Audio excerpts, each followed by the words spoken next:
Ahoy there and welcome to Rubber Chicken with a Podcast in the Middle, the internet's only podcast exclusively devoted to the Monkey Island series of adventure games. I'm Alistair. I'm Gordon.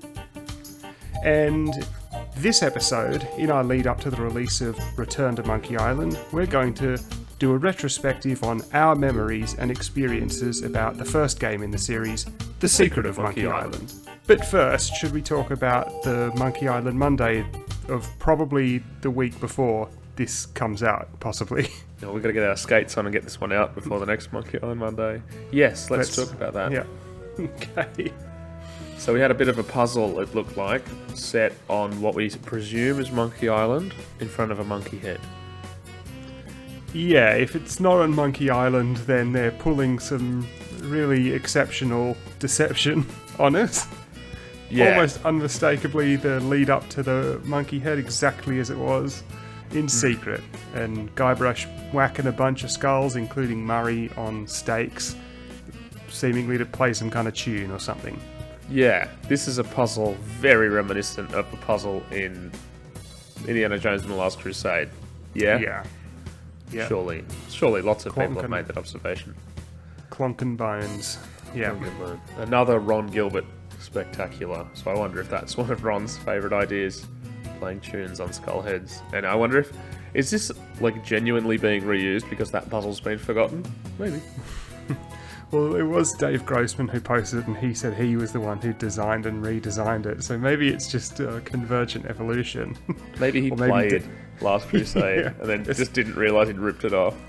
Do you think there's a slight possibility that Dave Grossman may have played Indiana Jones and the Last Crusade, the graphic adventure? I think there's a possibility, yes. Late 80s. I think there might be a chance, yeah. I don't think he's sitting at home speed running it.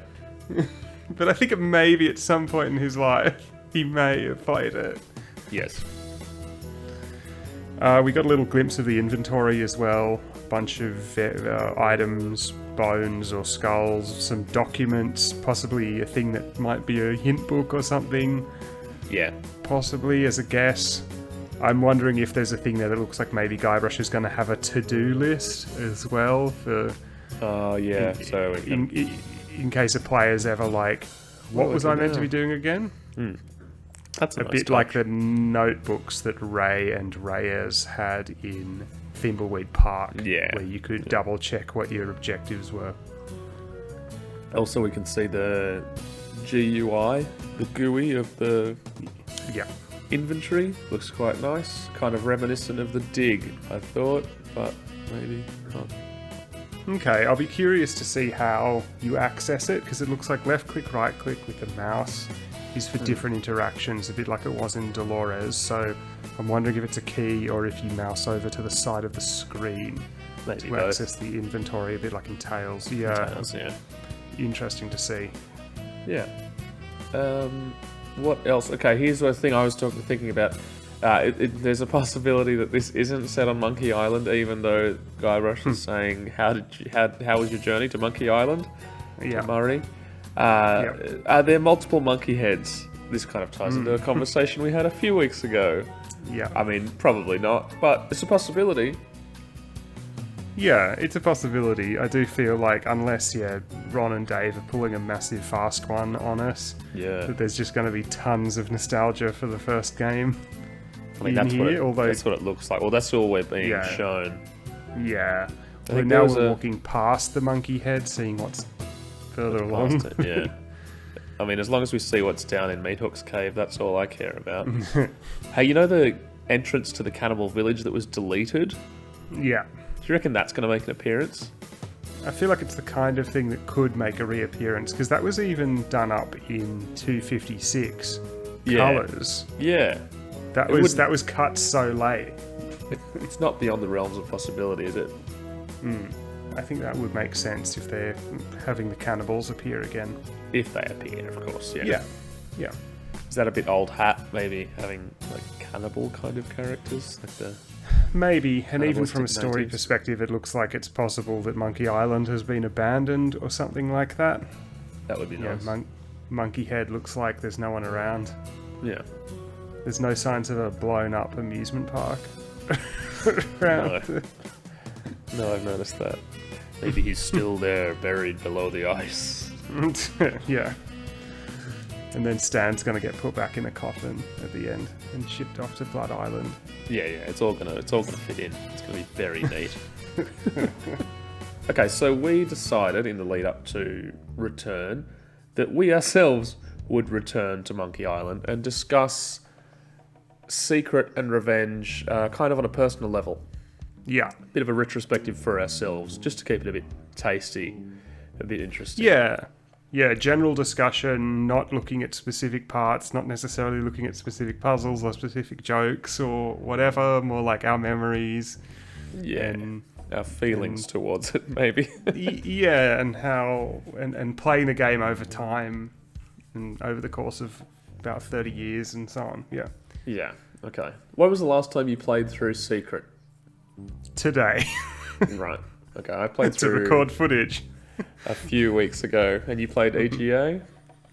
Today I played VGA Mac because that is the version that we played. Yes, when we were kids. EGA was the last one I played through a few weeks ago. So we first played the 1993 LucasArts CD game pack for Macintosh computer version of Secret of Monkey Island. This was the 256 colour version with the visual inventory. Mm-hmm. Didn't know that there were other versions really before then. No, we didn't. But this was the version that a different team was kind of working on while Ron and Co were even finishing up the first game and working on the second.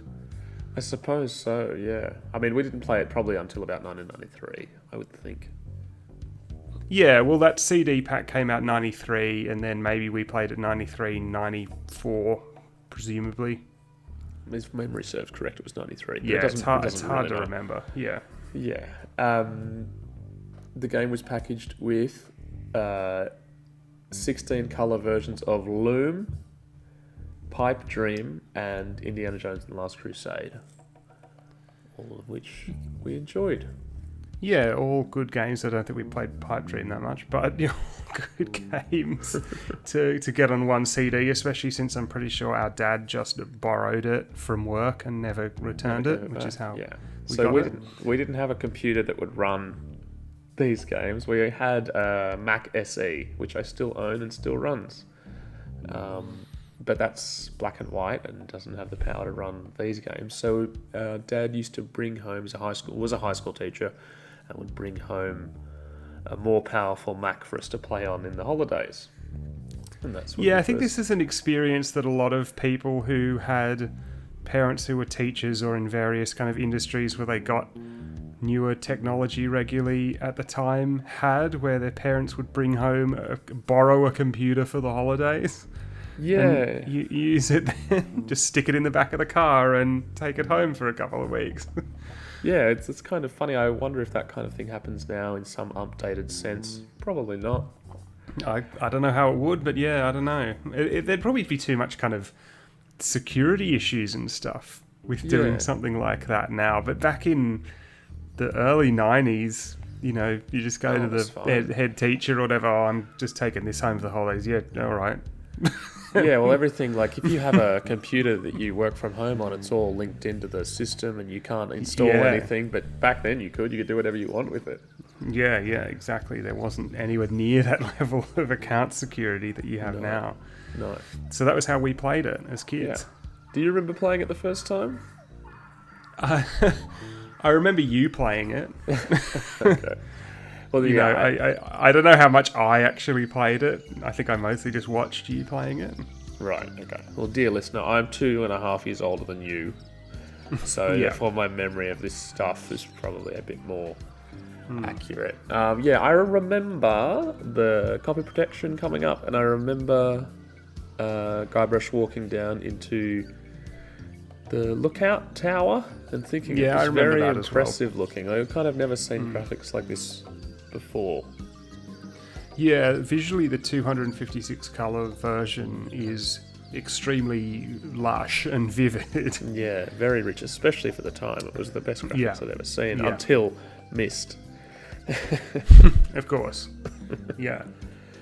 But that was, for something that was all hand-drawn, in the 16... It was drawn over the 16-colour version, apart from the portraits. That's a different story altogether. But for something that was hand-illustrated in deluxe paint by a team of Lucasfilm illustrators in 1991, probably. Yeah.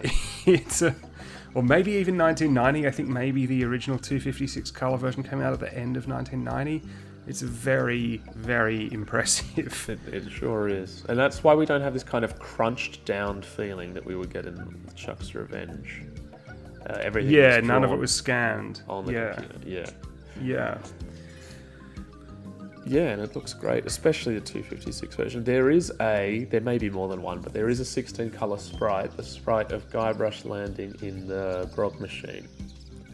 It still uses the 16 colour. I believe so. Sprite, possibly an oversight. Possibly, or just who cares? No one's going to notice. Yeah.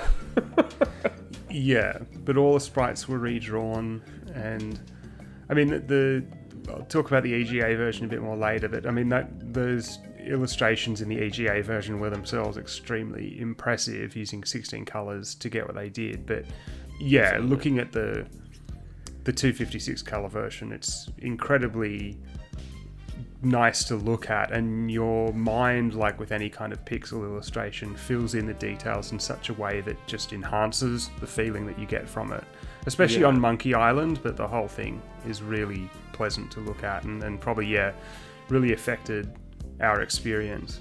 Yeah, definitely. I think that's why these pixel graphics are still kind of a popular design choice, and where they're kind of very much a way of displaying video games in other media. When you think about that kind of thing, if a television show shows a video game, it's often like a pixelated thing.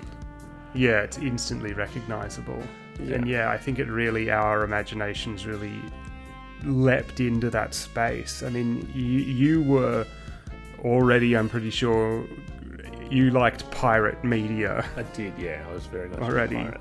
And so this Pirate was Lego and that kind of stuff. Yeah, well, this is the same era as that classic Pirate Lego. Yeah.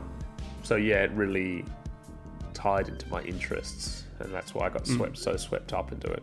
I was also very much into Indiana Jones, and I still am. So this LucasArts CD game pack was just the ultimate thing.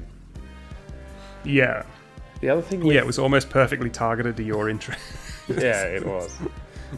And with having this system where you only bring the games home a few weeks a year, it meant that it took us a long time to actually finish Secret, especially because we would only really make a lot of progress when we played with our dad, who could... I don't even know if I could read. I don't think I could read properly when I first played Monkey Island. I'm not sure. I feel like I could read, but it was a lot of complex vocabulary for a 4 or 5 year old, or however old I was when I first played it. But I think I don't remember. It's interesting, a lot of the dialogue that you and I will still throw out just kind of in our day-to-day vocabulary. Little quotes and things. And you hear about that a lot. Yeah.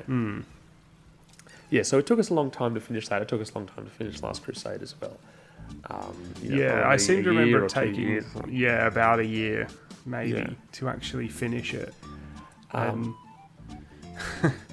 It was a pretty cool thing to get all the way to the end, but it was a cool thing to get up to part 2, because by the time we got up to the journey, I was so used to kind of this very blue nighttime color palette, and to even just see some different backgrounds was like, it was mind blowing, because I was so invested.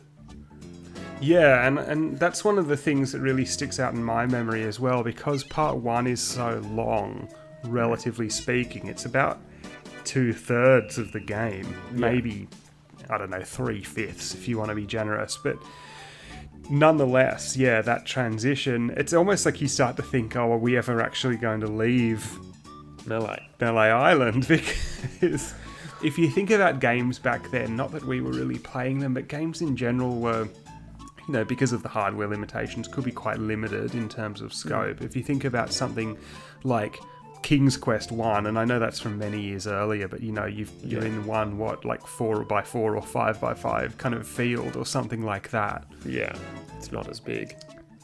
Or any kind of thing where it seems you're in some kind of continuous environment that feels relatively constrained. Yeah, this hard transition from this one environment, this one aesthetic, to the ship, part 2, the journey, into part 3, just felt like the game had opened up so much. Yeah, it really. Even though really we were more than halfway through. Yeah, but it didn't feel like that. It felt like, this is the start. Part 2 is called The Journey, right? This is us setting off on a pirate ship. Yeah. There are a few things I think that make part 1 long. Especially as a kid. Yeah. One is the insult sword fighting is kind of a bit of a grind. It's a bit of a luck of the draw as to how long that's going to take. Yeah. Also, you have to be quite witty to work that out as a child. That stuff. Yeah, because as a kid, you don't necessarily understand that it's about learning the comebacks more than it is about just winning the fight. Yeah, exactly.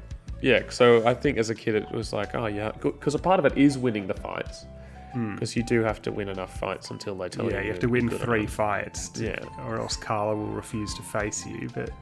Yeah, but it's the whole kind of building up your bank of comebacks. Yeah, and that can take quite a while, especially once the game starts throwing fights in your favour. Yeah. You find that more and more pirates don't know the responses, and if you're trying to get those last few insults, it can be quite time-consuming. And if you're trying to get all the insults and responses, it takes a long time of grinding through pirates who are, at that point, have been programmed to just kind of give up. Yeah, and let you win. Yeah. You think, I can use the Swordmaster's insults. It's like, yeah, but that's completely pointless. I mean, yeah, it doesn't work. And we definitely, if I recall correctly, went and fought Carla, lost, and then went back and thought, we can easily win these fights using Carla's insults, but it's pointless to do so. Yeah. That so that makes it long. I also think I always feel like part 1 is kind of in itself divided into 2 parts, or it's like the main part and then kind of a bit of a coda, which is the bit of getting the ship and the crew. Yeah, so you kind of feel like you've made all this progress, and then the game takes this complete right turn, or the plot takes this complete right turn. Yeah, and there's sort of a bit more part 1 to go. Yeah, and I remember that scene of the ship sailing away, and the sound effect combined with that was really frightening. So I was only a little kid. And I don't think that sort of sting of music you hear when the ship sails off, the ghost ship, It was similar to, and I know I've been talking about it a lot in Last Crusade, when you look at Sir Richard in the tomb. In the horrible noise. Yeah.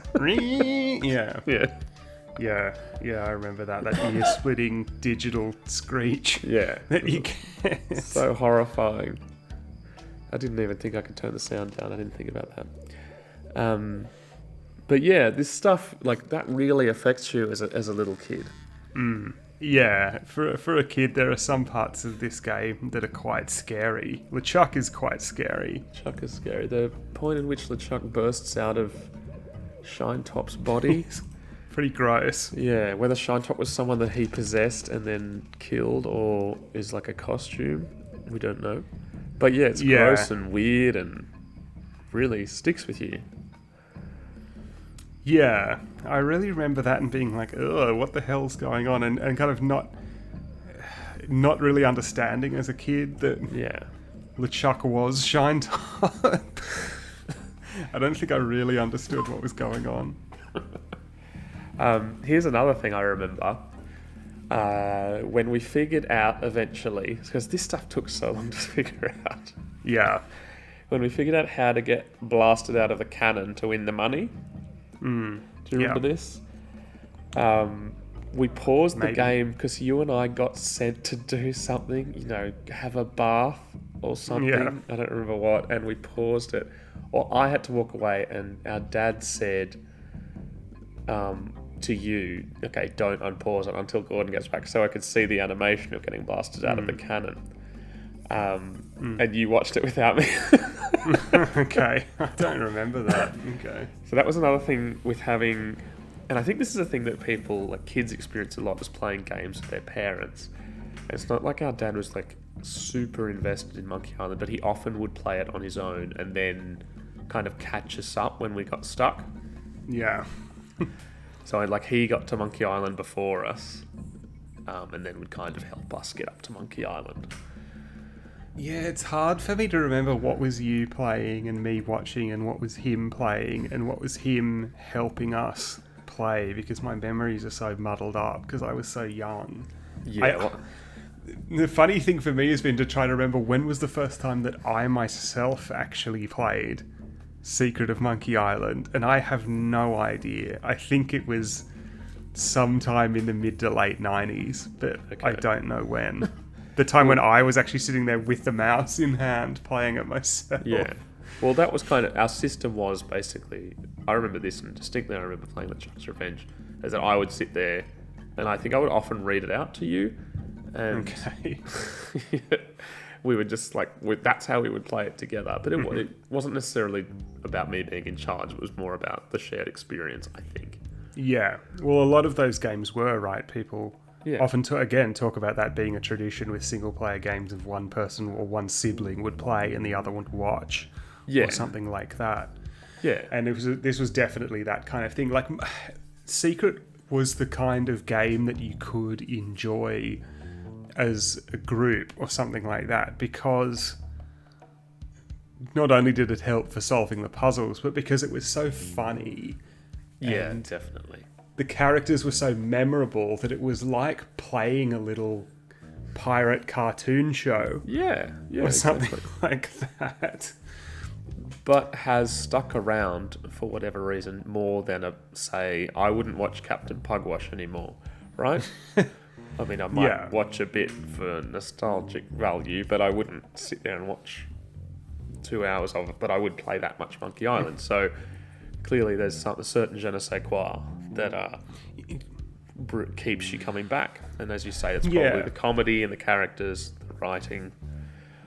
That was the genius of Monkey Island, right? Was that it wasn't written for, I don't know, necessarily a specific audience. It was written as a way that was accessible to kids, but that adults could also appreciate. Yeah. It was funny kind of on multiple levels. It was real family entertainment, right? Mm.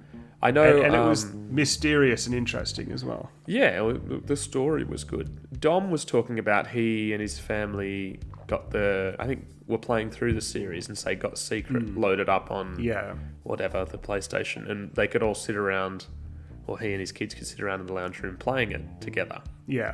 And they could... And that kind of experience, is it's so different to what it would be like playing it on your own. Yeah, I mean, absolutely. I think probably up until Return, I think Tales is probably going to be the only game in the series that I've played that I first played more or less on my own, because I didn't watch you playing it. Whereas I think I at least even when I was like 10, 11 years old, I would have been watching you play Escape. Yeah. Well, I suggested that we play Return, and at least initially together. Yeah. Just as a nice thing. So when's the next time we're going to be able to do that with the Monkey Island? Yeah. Yeah. So hopefully we can pull that off. That would be nice. There's another. Do you remember any puzzles that kind of made you feel victorious? Like a breakthrough? The thing that now that you mentioned the cannon, I remember that doing the cannon puzzle was satisfying, and getting all the money, because you feel so, wealthy once you've done that, like you could do anything. Yeah, well, that's always a funny thing, getting money in these games. Like, you should be able to buy your way through now. The other thing... And obviously they played that in LeChuck's Revenge. The other thing I remember really well is finally getting the banana picker. Yeah. out of the cannibal's hut and being like, yes, I've got the banana picker, and then realising there was nothing I needed to do with it anymore is another one that really stands out. Yeah. How about you? I remember figuring out that I could follow the storekeeper, and like the music starts, and you think, oh, of course, because I would sit there waiting for him to come back and tell me that she was ready to see me. Of course, that never happened. Yeah. It's like child logic. Like, oh, obviously you have to follow him. Yeah. And I really like the bit where he pushes the little sign that makes the bridge extend. Yeah. Yeah. That's one of them. The rubber chicken, maybe. Just a few little moments. Picking up the idol when you're drowning in the water. I always thought that was I thought that was really funny. I was like, oh, this is such a simple solution to this puzzle. Yeah. Picking up this object that Guybrush was already carrying around. Yeah. Yeah. The cannon. Remember, there are a few things I found, and I still probably find a little complicated. It's like the navigator's head. Yeah. The first time I think I really played through this on my own without any help, we had an Amiga. We got an Amiga a little while later, and I played the Amiga version, and I couldn't figure out how to get the head of the navigator, and I eventually figured that out by giving the cannibals the how to get ahead in navigation brochure. Yeah. That felt like I felt quite proud of figuring that out, even though it was probably just a bit of trial and error. Yeah, and probably finding the ghost ship in the tunnels of meat, because it's a little confusing sometimes to figure out where he's pointing. Yeah. Yeah, and I think sometimes it is a little bit buggy, possibly. Yeah. Or it gets a bit confused depending on the randomized layout of the specific arrangement of the room. Yeah, and you kind of have to shuffle yourself into the right position. Yeah, because it is just one room with different pieces being rearranged in different ways. Going in and out, But it doesn't feel like that. No. Yeah. And I think the ghost ship itself has this kind of self-contained puzzle area. It's quite satisfying to get through that, even though it's not that difficult. But I think figuring out that you need to use the compass on the key that's one of the in hardest LeChuck's puzzles cabin in the is quite tricky, yeah. At this point, you've kind of forgotten that you've got the compass, I think. Yeah, so this is one of this trend in the first two games of Stan items that seem like just jokes that end up being useful. The other one being, the hanky in LeChuck's Revenge. Yeah, and I definitely seem to remember those bits being really satisfying to get done. And I think just the ending as well, getting punched around, that's funny. The place, yeah. I remember it ending and I felt kind of, you know when you finish a novel that you're really invested in and you kind of feel a little empty afterwards? Yeah, you feel a bit sad because you want more, right? Yeah. Especially because, it took so long finally seeing that ending. Yeah. Oh, I finished Monkey Island, what do I do now? It's like, well, I've played another 500 times. But I know all the answers to the puzzles. Yeah, do you have, speaking of knowing things, do you have, those were puzzles, but favourite, like, funny parts of the game? I always liked, especially as a kid, I liked the way Guybrush insults Meat Hook. Yeah. I like the storekeeper. Thought he was funny. Yeah. What other comedy moments do you like? I remember as a kid really liking the machine in Captain Smirk's house, thinking that was incredibly funny. I mean, when I was a kid, I loved, Wallace and Gromit and Inspector Gadget and all this kind of stuff involving extendable arms and kind of machines, Rube Goldberg-esque devices and stuff. So I thought that was really hilarious when I was a kid. It's got, and the banana picker I found funny for similar reasons. Banana picker is funny. Leaving the monkey hanging on the totem pole, I've always thought was funny. JoJo Senior, obviously. Yeah. I think as well, just the rubber chicken with the pulley in the middle is funny. Yeah. I always as a kid, I always really liked Stan. I think I just liked the way he looked. Yeah, yeah. And the characterization is funny. You can't not like Stan. Yeah. Always thought, even though I didn't, really get it, the idea that he was a used car salesman or whatever. Well, you don't get this stuff, but this is also, this is how you learn these references as well. Yeah, and you don't have to get it to still find it funny. No, and that's perfect. It means it's done well, I think. Yeah, and Stan was actually inspired by a real-life used car salesman that I'm just double-checking who he was. A guy called Cal Worthington. Yeah, apparently his ads were on the TV all the time back then, and who wore that kind of plaid jacket and a cowboy hat, I think, or something like that. It's like Crazy Ernie in UHF. Yeah, exactly. Yeah. Apparently he was the inspiration for Stan, and when you look it up, you can really see that. But I just thought he just looked cool when I was a kid. The big hat and the big coat and everything, even though he's not a remotely cool guy or anything. No. I just thought stuff like when you walk away to go get the credit and he walks back in from the other side of the screen from where he was before. Yeah, that kind of humour.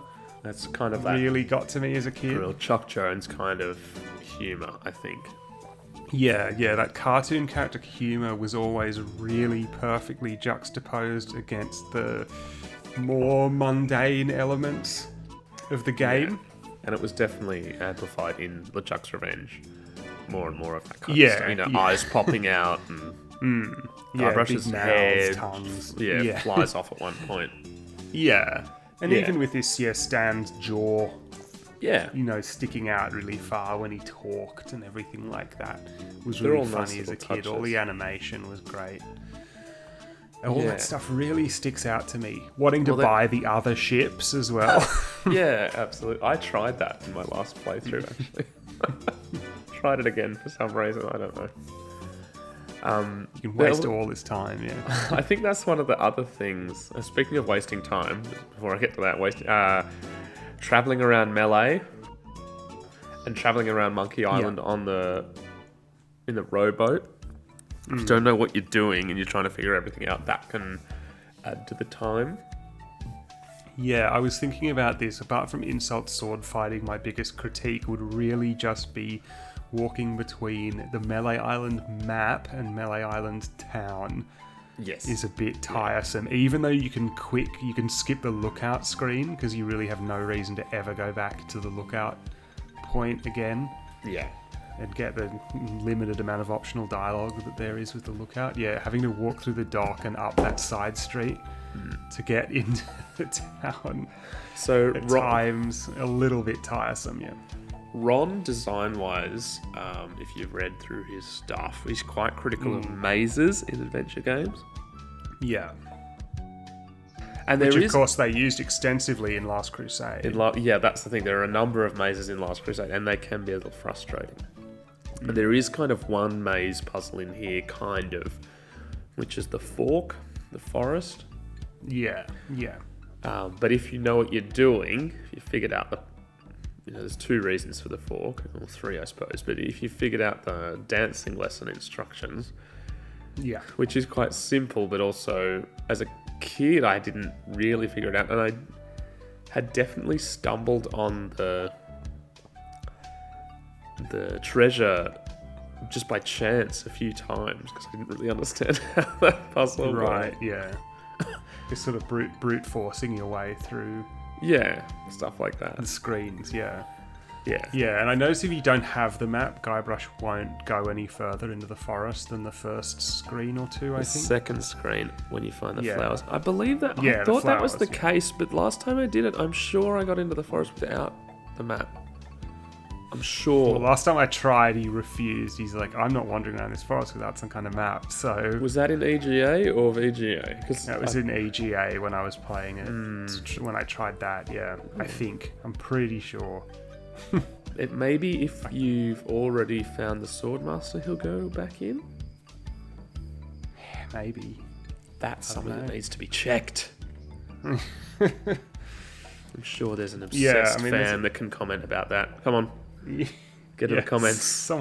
Someone leave a comment about whether going to Carla's precludes the need Someone for figure the that map out. in order to wander around the forest. There's a bug in Last Crusade that kind of advances you through the game, and I think I'm the only person in the world that knows what it is. Do you know what I'm talking about? If you refresh my memory, it will come back to me. It's about when you're out on the ledge, Yeah. getting up into the under Henry's outside Henry's window. Yeah. I don't want to give it away because this is a big thing. This is going to be the thing that brings the channel millions of views. So I don't want to give it away right now. Anyway, we're getting away from. This is Last Crusade. Yeah. So you and I played Last Crusade kind of in parallel with this game. Yeah. And it was the game that came before, really. Yeah. Especially the Ron Gilbert game that came before. So I think there are kind of a few things that got ironed out in Last Crusade. Yeah. That which possibly made Secret of Monkey Island better for having it. Yeah, I do think Secret is a better game than Last Crusade. Yeah. I Are there any kind of cool design things that really stuck with you? In terms of puzzle design or visual No, design? like visual design. Well, as I say, Stan and LeChuck as well, LeChuck's design. Yeah. I mean, the characters all look great. Bob is another one. There's the Grim Spectre, who's the dude with the sword through his head. Yeah, he's great. On Melee Island. But I think the one that stands out to me the most is Guybrush himself. Yeah, definitely. His sprite is so perfectly done, especially using the very limited amount of detail that was available to him, to make him, one, recognisably like he's meant to be from the 17th century or something like that. Yeah. But also to make him not look like a pirate. He looks like a posh youth, as you'd picture it. In one of those old novels with his pantaloons and the buckled shoes and the kind of floaty loose blouse that he's got on. That kind of Jim Hawkins meets kind of romantic lead kind of it's reminiscent of Sid Meier's Pirates, The Apprentice. Yeah, and there's a bit of there's a bit of Romancing the Stone. Yeah, there's definitely a fair bit of The Princess Bride. I was going to say that, yeah. So in Wesley, here, the whole idea the Dread Pirate Roberts. Yeah, and there's the whole thing of trying to stop the beloved lady from being forced into a marriage with a villain. Yeah, is the plot of The Princess Bride. I think Princess Bride is almost as close as you could get tonally, film-wise, to this game. Yeah. Yeah. Do you like that movie? I feel like I fluctuate really hard on that. It's okay. I loved it, and then I really didn't like it, and then I went back and forth. I don't know. I haven't watched it in quite a few years, but it's an okay movie. I think I prefer Secret of Monkey Island. It's like if you took Princess Bride, and if you merge Princess Bride and the first Pirates of the Caribbean movie, you would get... But then also made it funnier and wittier and stuff, you would get Secret of Monkey Island. But yeah, I think Guybrush, the way he looks and the way he talks and everything is so effective.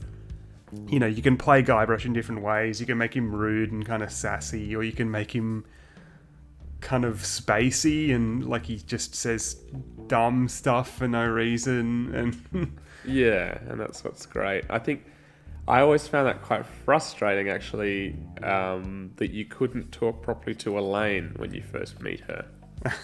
Yeah. But that's rectified quite quickly. But yeah, that's a funny moment. Yeah. I remember as a kid playing it and being like, oh, I got to finish the trials so that Guybrush can go back to the mansion and make out with Elaine. Yeah, I'm going to see what's going to happen then. Yeah, but yeah. And I think as a kid, I didn't realise that she immediately got kidnapped as soon as you'd finished the third trial when I was actually playing through it myself. Right, okay. Because I was like, what if you do it in this order, and things are slightly different if you get the idol last. You don't have that reunion with her on the dock. You miss out on that. And there's a bit of different dialogue. But the way... Yeah, where Guybrush kind of surmises... that he needs to go get her. Oh, Governor. That there's feelings there. There are feelings there, yeah. And he... so the way we... often just played through as the idol first and then the treasure and then infel sword fighting because it was kind of leaving the longest one to last. Yeah, I almost always still do insult sword fighting last. Yeah. I feel like from a story perspective it is more effective if you do the idol as the first or second puzzle. Yeah, well she's saying, go and finish your trials first. Yeah, and I remember that scene where the two of them fall in love on the dock was hilarious as a kid as well, especially when the music comes in, which is like which is sort of obviously parodying stuff like the Tchaikovsky Romeo and Juliet love theme and stuff like that. That was so funny as a kid because so much of the game is quiet as well and doesn't have music except at select points. Yeah, and you don't know you have this awkward scene with Elaine and then Guybrush is like, oh, did you come to finish the job and stuff? And then it's like, that bit was hilarious as a like kid. That. It's like this stuff's Chopin, right? It's like Wedding March. It's got a different name. Yeah, as well. Yeah, well, that's always funny, and that's reprised in the scene when he decides to go get the governor, right? Yeah, after she's been kidnapped. And you hear it at the end as well, over the end credits, which is great. I think you don't realise, especially when you've played all of the games a lot, the soundtrack's actually quite limited. There's a lot of silence in Secret. Yeah, which is why, as I was saying, that those moments stand out. Yeah, exactly. And it's one of the things that's interesting about playing it, with ambience from Special Edition put in. But they're all, the music's fantastic. Yeah, did the Mac version have the sound effects at the dock, or was that FM Towns? Oh, yeah. Seagulls and I can't remember.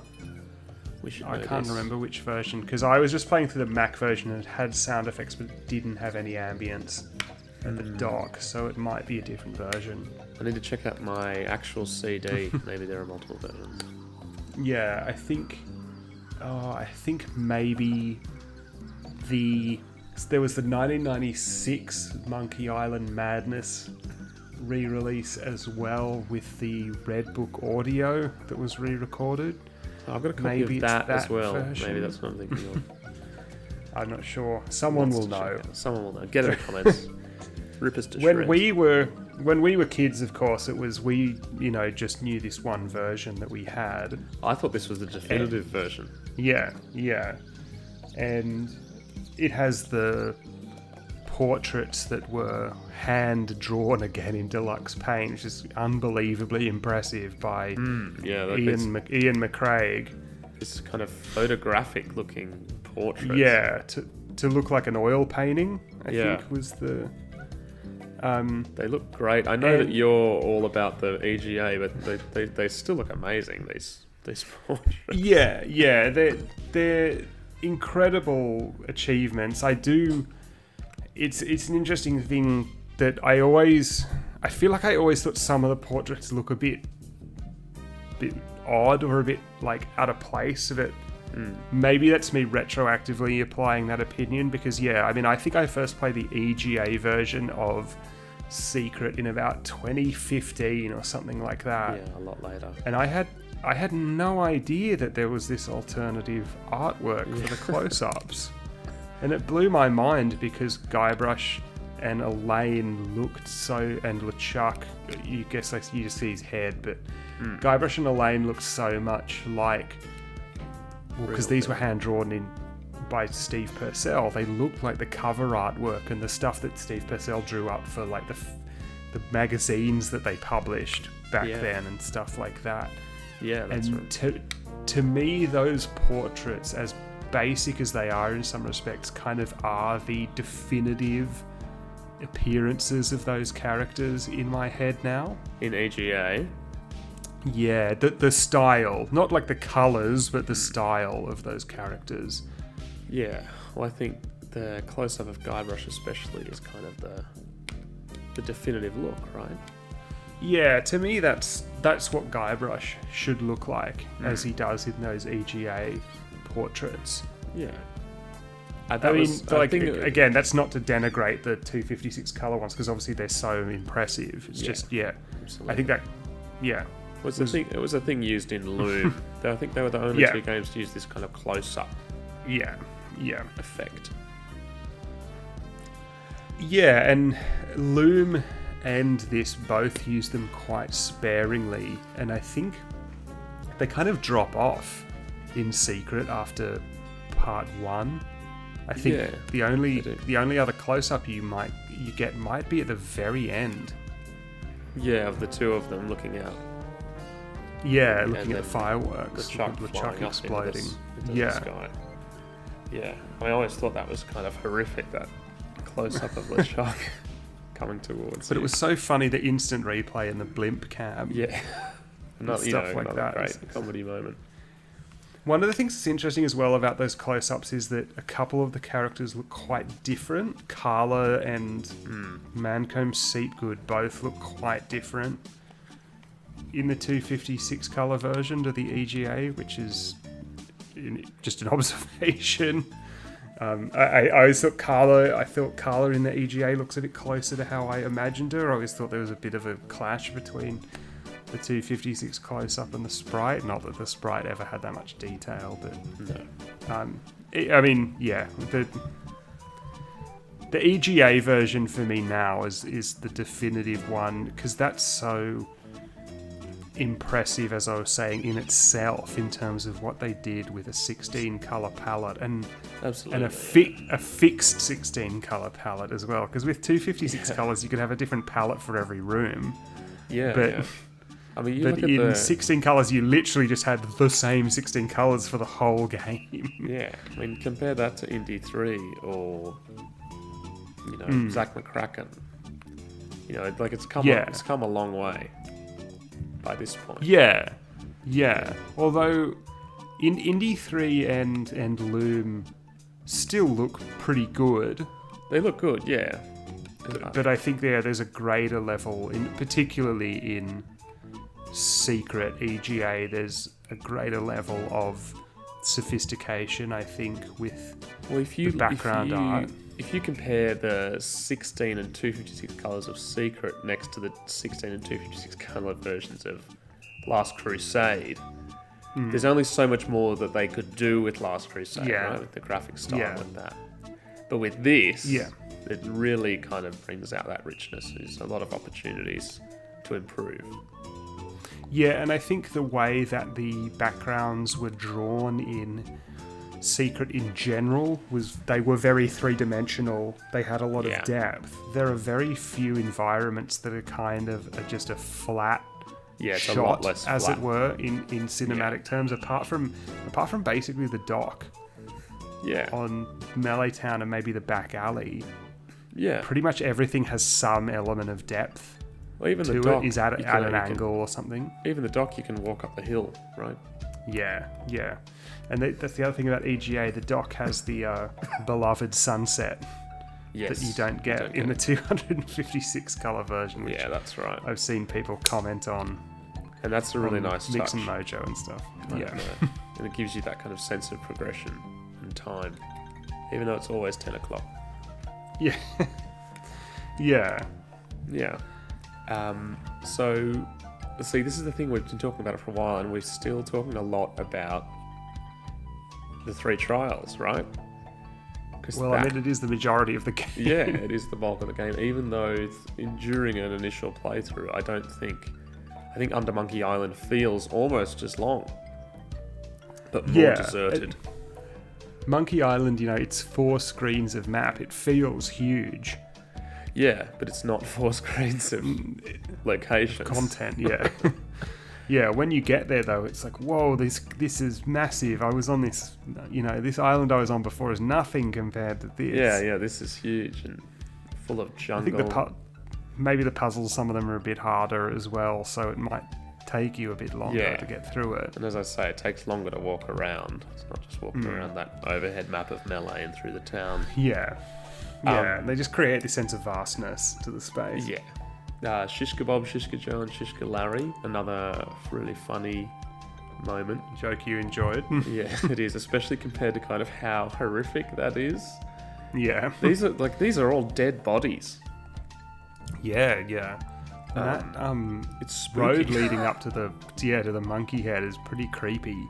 Yeah, it's kind of horrific, and I always thought that was a great kind of piece of design, as is the monkey head, which is kind of the greatest thing in the game, the monkey head. Yeah, which is why I'm going to use it as the part of the thumbnail for this episode, because the monkey head is so weird. Yeah, it really is. And strange. And it's when we talk about being a child, that's one of the things, is that you're willing to accept on face value the weird. Yeah. Whereas coming to that as an adult, you think, well, what is this? Yeah, yeah. And visually on the left-hand side of that screen, you've got the daylight, and then there's the warning sign, and as you walk right, it gets darker. And the monkey head in the 256 color version is shrouded in this inexplicable kind of dusky purple glow. Yeah, it's like, and even in the 16 color has weird purple clouds racing overhead and stuff like that. So yeah, it has a very kind of ethereal feeling to it. Yeah, which is appropriate enough for an entrance to hell, I guess. Yeah. But what is it? How did it get there? Who built it? Yeah. One of those really enjoyable, unexplained mysteries of this first game. Yeah, it's quite wonderful. Which still had some weird and inexplicable stuff, even if Monkey Island 2 took all of that to the next level. Yeah. Using the cotton bud to open the, in the ear, and then the ear wax, and his look, his corpse at the camera. Having that juxtaposition as well of the creepiness of the monkey head to the mundanity of the gigantic Q-tip that you put in the ear is so good. Yeah, that's just great. And once again, like the horror and comedy elements combined, I always think it's always just makes the animation of Guybrush getting it out of his pants. Really as cool. well. It's like Mary Poppins pants. Yeah, and very, and like that's the precursor of all the ridiculous animations of Guybrush stuffing stuff into his coat in the second game. Yeah. All those ludicrous things like a dog and monkey and balloons and all this stuff. Yeah, that was so funny as a kid. Yeah, it's just this. There's just this constant juxtaposition of humor and oddness, and mystery. Suspense, adventure. Horror. That's so perfectly done. Yeah, it's really blended well. We have the. It's hard to understate, really, how good. No, that's right. Everything in this is. I think Herman is there, and Guybrush is kind of irritated by him. I think it's a shame. I feel like the dialogue options with him are a little limited. And, he'll just come in and say something crack-wise and then walk out of the frame again. Yeah, and this is another thing where I'm wondering, was Herman added relatively late in production in order to give you someone to talk to? Yeah, is this like a tester's note? Oh, this is really, is like the island's really dry. There's no character to it, and therefore, Herman's added, but there's no kind of real interaction with him besides giving him the banana picket, right? Yeah, because I felt like I read that somewhere. Right, because that's what it seems like. Later. Yeah, a welcome addition.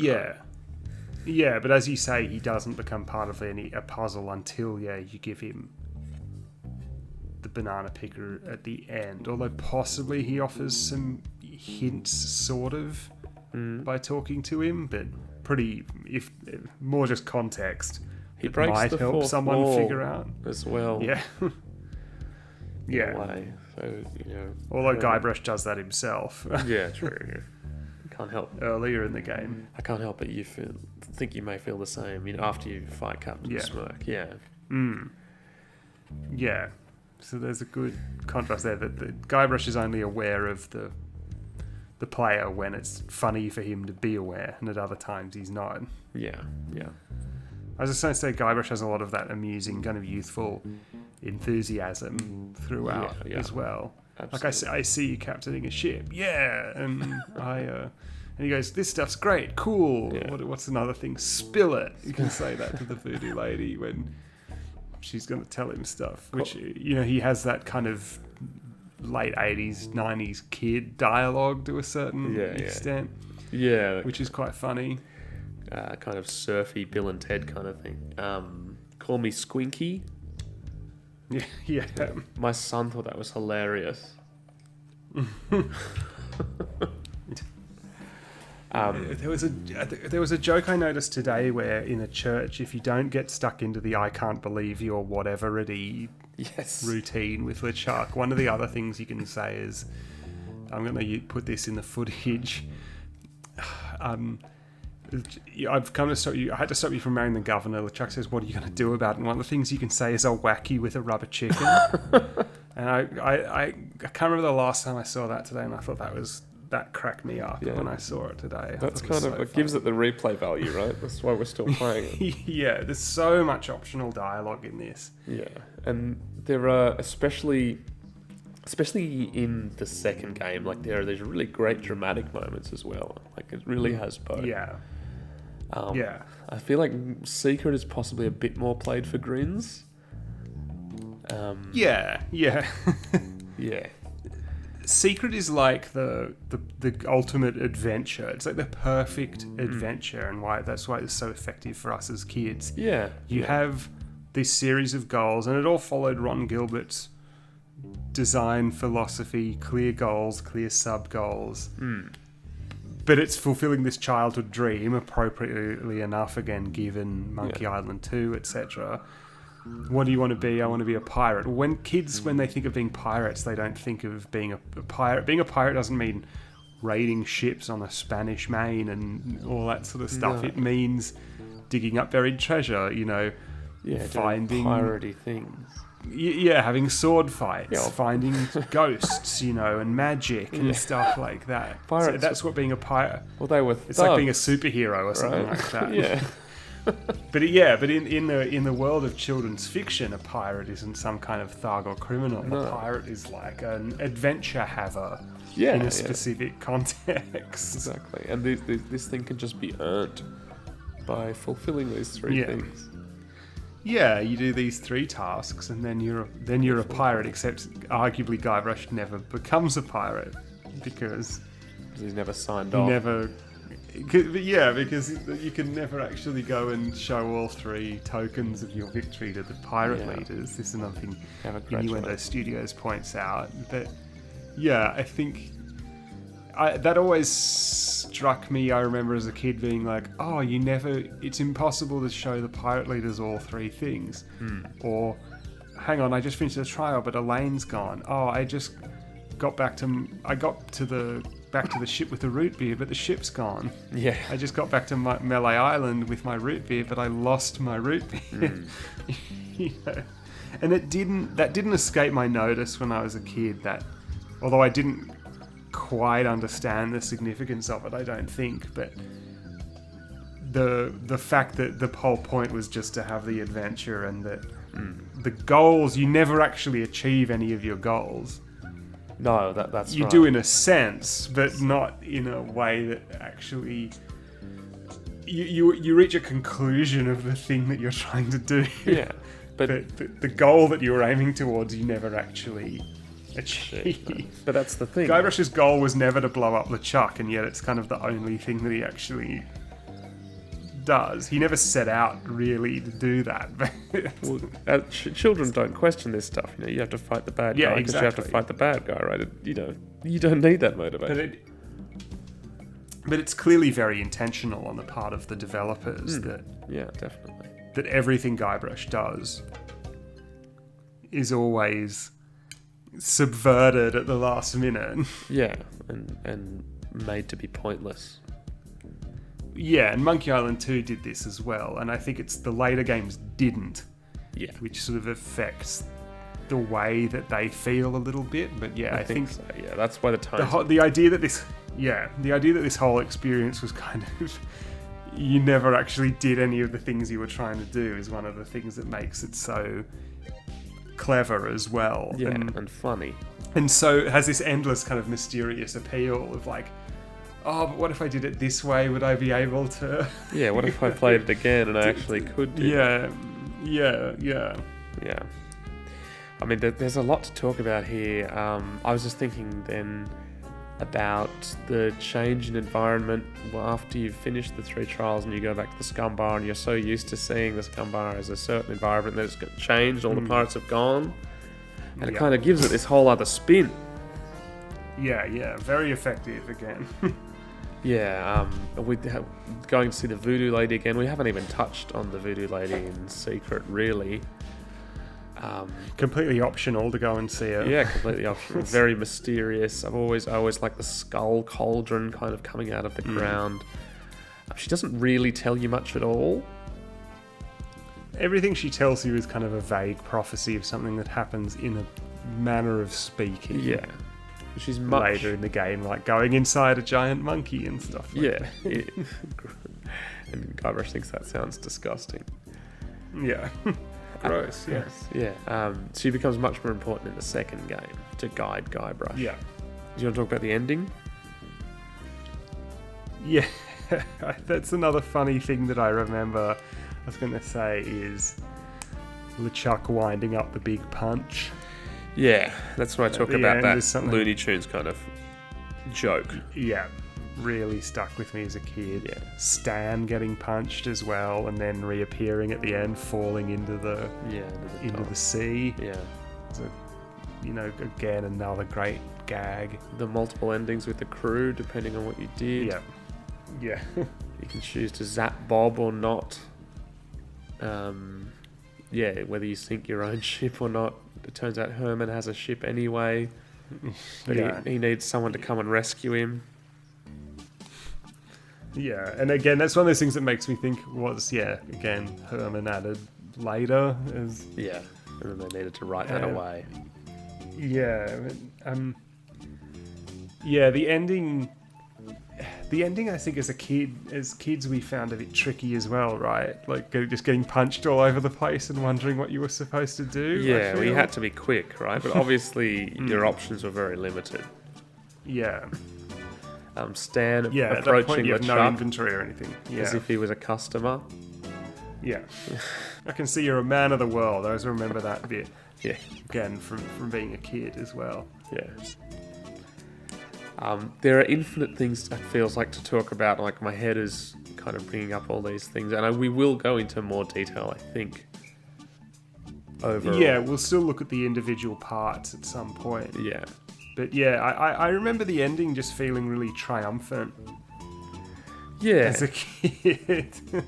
And as I said earlier, it felt kind of wistful knowing it was over. Like, this was huge for me. Yeah, well, you feel like especially given how long it took to play through it, you feel like you've been on this massive adventure. Yeah, and Guybrush is practically your friend. As sad as that well, sounds. you kind of are Guybrush, I would say, by the end of it. You kind of like, the boundary between yourself and this character is kind of blurred. Yeah. Yeah, as you say, because it's such a rollicking kind of adventure following that kind of perfect quest format that you find it hard to adjust back to the real world a little bit when you know it's over, even if you've been saving the game and going to bed and going back to it in 2 days' time and things. Yeah, and to think now that you mention that, it really makes all the more clear the significance of one possible interpretation of the ending of Monkey Island 2, right? Yeah. If Guybrush is just a kid pretending, then we're just like him at the end of Secret when we have to, when the fantasy has to come to an end. Yeah. And we have to go back to we have to turn off our computer and go to sleep. We have to go back to our normal life. Yeah. And like as a kid, that is hard to do. And that's kind of well captured. I think. Yeah, I mean, it's almost perfect, this game, in terms of capturing that childhood sense of adventure and the whole experience of being a kid and wanting to be this kind of person, like Guybrush, who wants to be a pirate and go and have this amazing kind of quest. Yeah.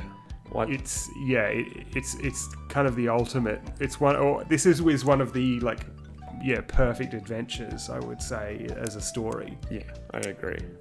And the fact that this kind of spawned so many sequels and has stood the test of time, for a 16-color game, to still have this fan base, it's not the biggest thing in the world, but people are still playing this game. You and I are still talking about it. Yeah, and the game itself is still so playable. Absolutely, and dense. There's still detail to be found. The probably the only thing that would, if this were made today, you would have a hint system or something like they did with the special editions. But in terms of the responsiveness of the environment and the character control and the level of detail in the environments, especially in the 256 color version, this is, this has not aged much. No. From a gameplay perspective and from a production perspective. Well, when they just upgraded the graphics, while I'm not a fan of those, that's all that needed to happen, right? It didn't need to. Yeah, I mean, the fact that the special edition arguably, or perhaps objectively, depending on your argument, made the game worse. Yeah. Then, in my opinion. Yeah, it's kind of, you could, again, with hints or something, you could give this game to someone now who played modern adventure games, and apart from probably the obliqueness of some of the puzzles, it would be perfectly playable. It's not like playing, again, it's not entirely a fair comparison, but playing King's Quest 1 or something like that, which feels I would compare cumbersome and clunky. Like Space Quest, because I kind of like the Space Quest series for some reason, but it's nowhere near as accessible as this. As I say, I've played this with my 4-year-old, and he's gotten something out of it. But I would never bother to show him Space Quest, right? Because it's too far removed from anything. Yeah, you don't have to play this. You don't have to really put yourself into a 1990 mindset. No, whereas that's it. You would have to put yourself into a 1990 mindset to play King's Quest V, which came out the same year, I think, and or something like that. I like those games, and I'm not trying to take away from those Sierra games. Yeah, and this isn't a dump on the Sierra no, not at all. Because I actually like them. But yeah, I feel like this has not aged the same. No, this was ahead of its time. Yeah, I think. And this was a pretty timeless game in a lot of respects. I think it's arguably the best one. Yeah, it's like the comparison is like A New Hope, Empire Strikes Back with Star Wars, right? Yeah. It's artistically, probably Monkey Island 2 is a more interesting game, possibly, than this, but as an adventure game, it's is it the best one? This is probably the best one from a kind of complete perspective, and in terms of what it did and its significance for the adventure game genre, and just the story that it tells and kind of the magic, the influence of it. The perfect simplicity of the story, the elegance of the visuals, the robustness and simplicity of the control scheme, etc. The excellence of the music and the memorability of the music and that kind of thing. Yeah, absolutely. And for me, it's only surpassed by LeChuck's Revenge. But it's a hard game to beat. But you wouldn't have LeChuck's Revenge without this. And even if this was the only one, it would still be great. Yeah, oh yeah, this would be perhaps not as remembered as well if it hadn't spawned this whole franchise. But, No, but yeah, it would still stand up as one of a great adventure game. You know, in terms of the adventure games that people remember from this era, it tends to be, if you put aside Monkey Island, it tends to be, you know, Day of the Tentacle, Full Throttle. Yeah. The games that people are very fond of, and I think those Schaefer games, right? Grand Fandango as well. Yeah. I think this Secret is like would be thought of in this way, but as it is, instead we've got Monkey Island and the others kind of thing. But, I think the Secret of Monkey Island is kind of the definitive adventure game in that way. If you were going to make a TV special about adventure games, you know, this would be the first thing that popped up. Yeah, from a game development and evolution of game development perspective, this is it's probably the most important adventure game ever made. And in that respect, it's a much more significant game than LeChuck's Revenge, which is not as important from a game development and as you perspective. Say, with comparison with Star Wars, you know, they're both, you know, the first two are both so great, but they're both kind of equally good for different reasons, right? Yeah. This is the simpler, neater, one that kind of achieves something on it so successfully on its own terms. Yeah, exactly. And how often do you hear someone say, "Oh, Secret of Monkey Island so overrated"?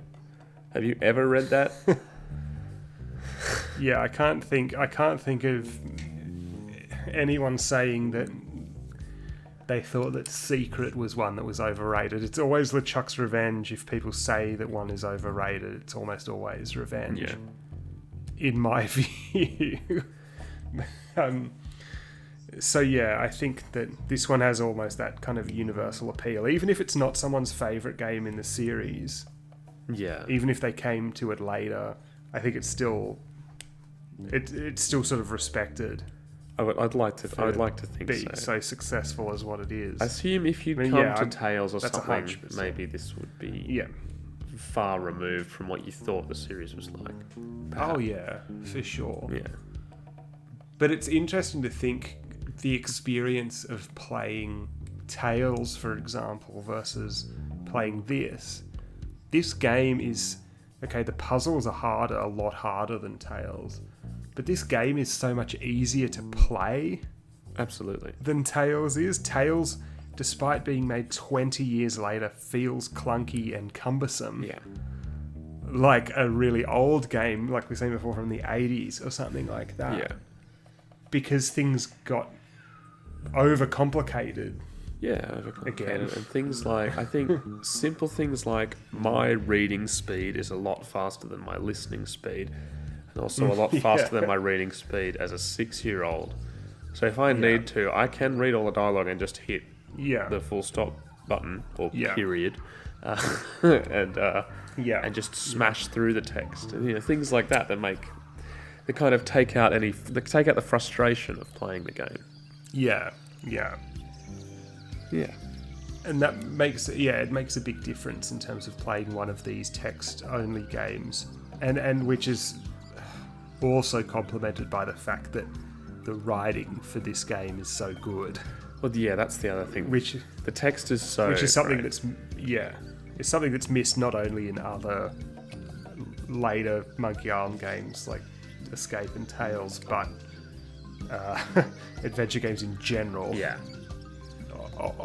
That are dialogue-heavy, text-heavy games often suffer from not having great writing, or all video games do, because it's not an industry that tends to attract writers. Yeah. Well, I think that's the thing. The writing is tight, and it's kind of written by people who can write. Like, this whole game is about telling a story. And this is the thing that I think Jonathan Ackley said this about making Curse. Lucasfilm hired programmers who could also write. Yeah, that was their tendency. That's what's so important at the time, and I think that's become not necessarily a lost art, but it's always like all writing. They always say 99% of all writing is bad, right? But but this is definitely a standout in terms of how well written it is, because especially because comedy is so hard to do, let alone comedy in text form. In text and in a computer game. Yeah, and it's done masterfully. And also the fact that this is all read and you read it at your own speed in the voice that you imagine. Yeah. You insert yourself, just like Dominic Armato talked about doing when he was young. Exactly. You read it your own way. Yeah. And so that's why the way he acts things is different to how we read them. Yeah. Another thing I noticed replaying this was how much the music is used to enhance the comedy as well. Yeah. You know, for instance, if you tell the pirate leaders that they're a bunch of foul-smelling, grog-swilling pigs, the music cuts out. Stop, yeah. As if to expect that they're going to get angry at Violent, you. yeah. And then it just comes back in and he says, you must also be a foul-smelling, grog-swilling pig. Yeah. If you want to be a pirate. And there's another instance. That happens in the Fettuccine Circus. Yeah. There's like a dramatic pause because they think Guybrush might be dead. Once you get blown out of the cannon and slide down the thing, Yeah. and the music stops, and then he's like, you speak, and it just it comes back in. Yeah. We haven't talked about the circus apart from me apparently spoiling or watching ahead when I was a kid.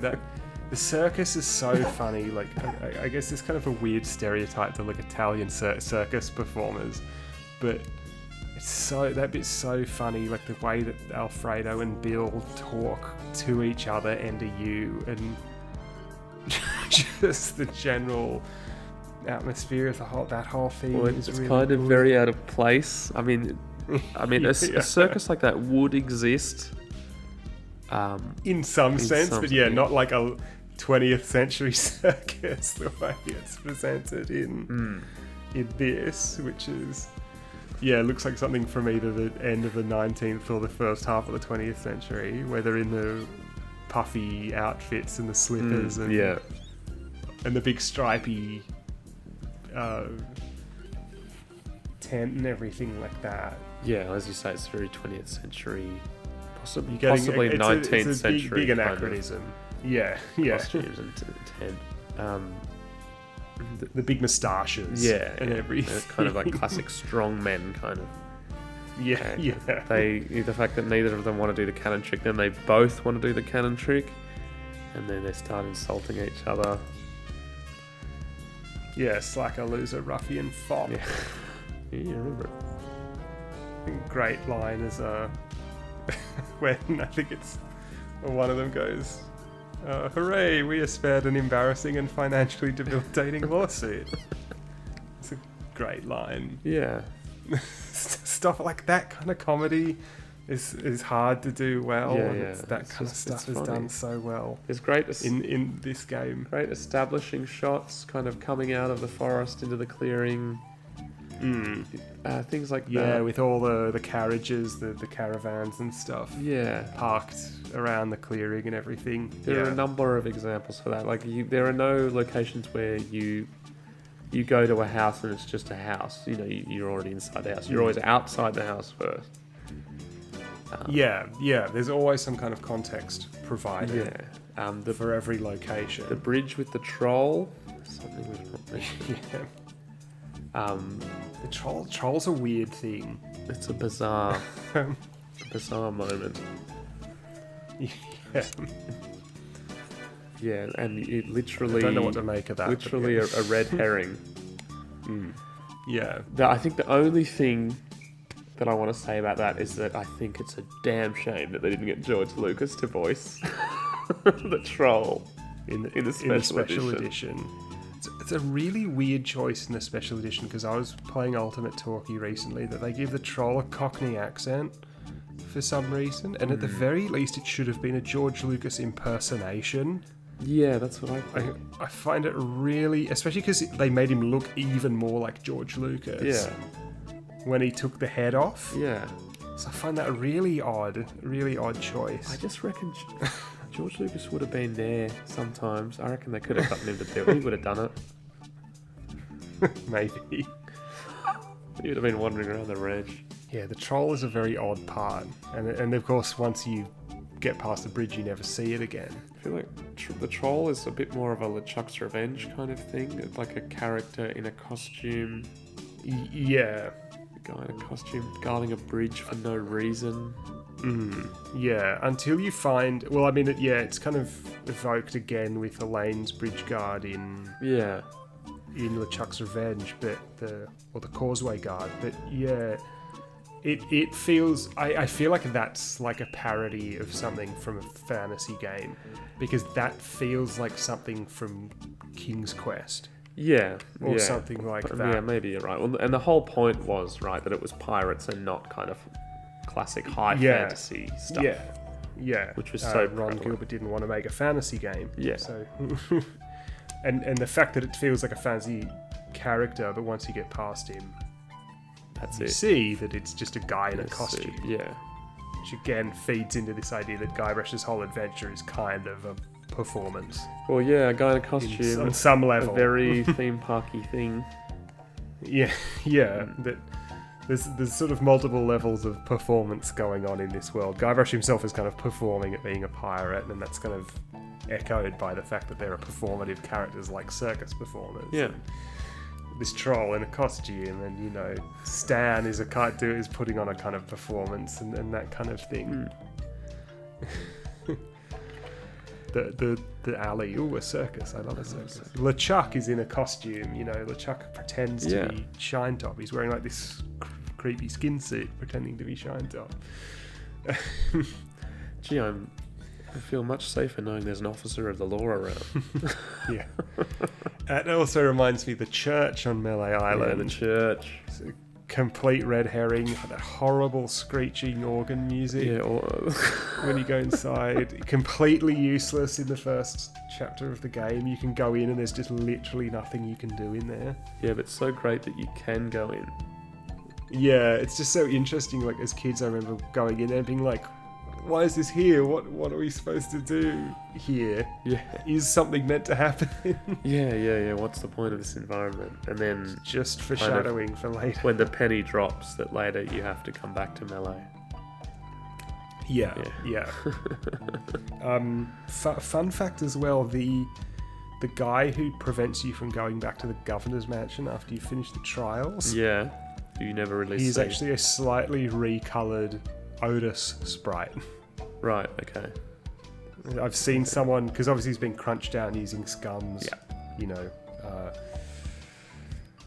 compression kind of thing for the sprites. Yeah, when he's shown at full resolution, it's Otis with like pink hair or something that. I mean, he looks somewhat like Guybrush, right? Yeah. Yeah, I mean, that like another dynamic angle looking down on that street. Everything's not at that same kind of perspective that the rest of the game is at. Yeah. The perspective kind of shifts relative to how much of that room you can see, which is very effectively done. Yeah. Adds that kind of cinema. You never see anything that makes the perspective appear skewed or anything like that, but there are multiple perspectives even within the one room, but you're just shown the relevant bit as the view pans across. Yeah. And I was just thinking in terms of the views, those angles, and those kind of stranger elements. The town is such a classic pirate town. You go to the Scum Bar, and there are some jokes about pepperoni and grog and stuff like that. But then you see Hook Isle stands with the vending machine and stuff. And I remember all those anachronisms seemed really, really funny as a kid too. Yeah. They never seemed weird or out of place. Again, this is why it's so perfect when you're a kid. You can reconcile these things to each other because you don't know what it was like in pirate times. No, you don't question it, right? And you're and like it's funny, but at the same time you're like, why not? Sort of thing. Well, your life experience is so limited that you think that maybe that's just how things are. Yeah. Yeah. Well, as I say, there's so much to talk about. with Secret. And this is kind of just, as we said at the top, just a bit of a retrospective and our feelings and just our own experience playing the game. And we will go further into detail as we had been doing. Yeah, we will look at the individual parts in detail. Yeah. Yeah, but these are our memories. Yeah. A game that really, obviously, I don't know if it was made to appeal to people like us, or we were just pre-existingly the perfect target audience. Right time, right place. Yeah. And obviously hit a chord, because here we still are. Yeah, and a game that neither of us has ever stopped replaying. No. Over the course of, for us, nearly 30 years since we first discovered it. I mean, there are a few other games that I've played a lot, but not as much as me too. Not as much as this and LeChuck's Revenge. Yeah, Curse, I suppose. Yeah. So next time we're going to do LeChuck's Revenge, which will be interesting to condense down into one episode. Again, we're going to try to focus on I think on our memories and favourite bits and pieces from when we were kids, because there's way too much to talk about. Yeah, absolutely. And I'd be curious to hear, if you're still listening to this point, as to what your memories are coming into the series, not necessarily just for Secret, but did you come to Secret first? Did you come to Secret later after playing one of their later games, and what was your perception of it? And what are your kind of memories and feelings, and where were you in your life when you kind of became obsessed with Monkey Island?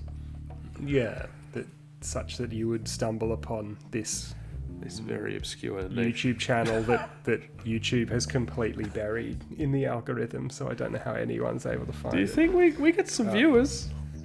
Yeah, well, someone's finding us somehow, but...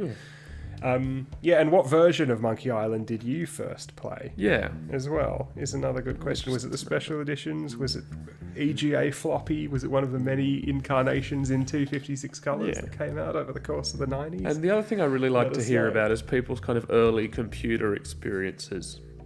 You know, we talked about ours being borrowed from our dad's high school and stuff. You know, like, did you own a computer? You know, was it in the family computer room? How much time did you get to play it? You know, were there rules? All that kind of stuff. Yeah. Obviously, depending on how old you were and where you were in your life and stuff like that. I always love hearing about that stuff. Let us know. Yeah. Thank you for listening to Rubber Chicken with the podcast In the Middle. We've been discussing the secret of Monkey Island. I'm Gordon.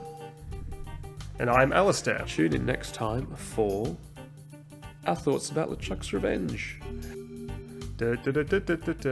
But until then... Look behind you! A three-headed monkey!